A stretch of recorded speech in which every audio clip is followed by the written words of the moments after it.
the Whispering Woods. Once upon a time, in a small town, there was a forest that everyone called the Whispering Woods. People said it was haunted because at night you could hear whispers and see strange lights moving between the trees. But no one ever knew what was really in there because nobody who went in after dark came out the same.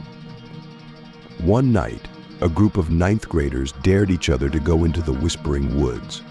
They were all friends and thought it would be fun to explore and maybe find out if the stories were true.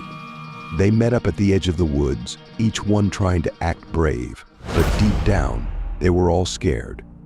As they walked deeper into the forest, the moon disappeared behind the clouds and it got really dark. The only light they had was from their phones and the battery was running low.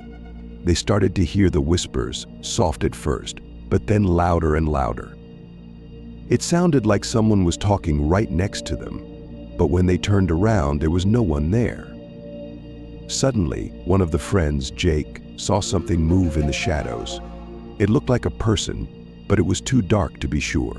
He told the others, and they all stopped, listening and watching. That's when they heard it, a voice that was so cold it made their skin crawl. It said, "Leave now or stay forever." They all wanted to run, but their feet wouldn't move. They were frozen in fear. Then, out of nowhere, a cold wind blew through the trees, and the whispers turned into screams. The kids finally broke free from their fear and ran as fast as they could, not stopping until they were out of the woods. When they looked back, they saw the shadows moving closer to the edge of the forest. They knew they were lucky to get out, and they promised never to go back. But sometimes, when it's quiet at night, they can still hear the whispers, and they wonder what would have happened if they had stayed in the Whispering Woods. After that night, the kids tried to forget about the Whispering Woods, but things started to get weird. Jake, the one who first saw the shadow, began to act strange. He would talk to himself and sometimes look scared for no reason. His friends asked him what was wrong, but he just shook his head and said nothing. One day, Jake didn't show up at school. His friends went to his house after class, and his mom said he had gone back to the woods. They couldn't believe it. Why would he go back there? They knew they had to find him before it was too late. The group gathered their courage and went back into the woods. It was just before sunset, and the sky was turning orange and purple.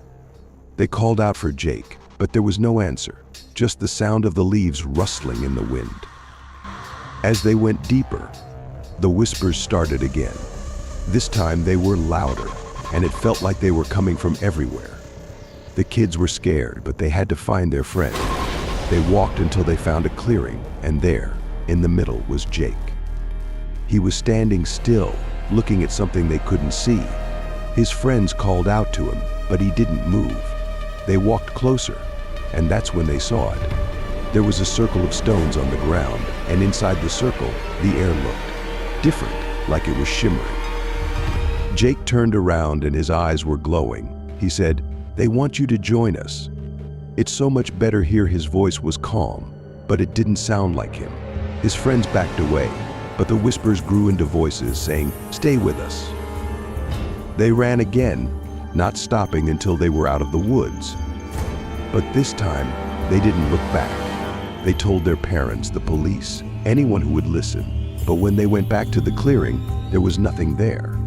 No stones, no Jake, nothing. The Whispering Woods are still there, and sometimes, when it's quiet, you can hear Jake's voice among the whispers, inviting you to join him. But everyone knows to stay away, especially after dark.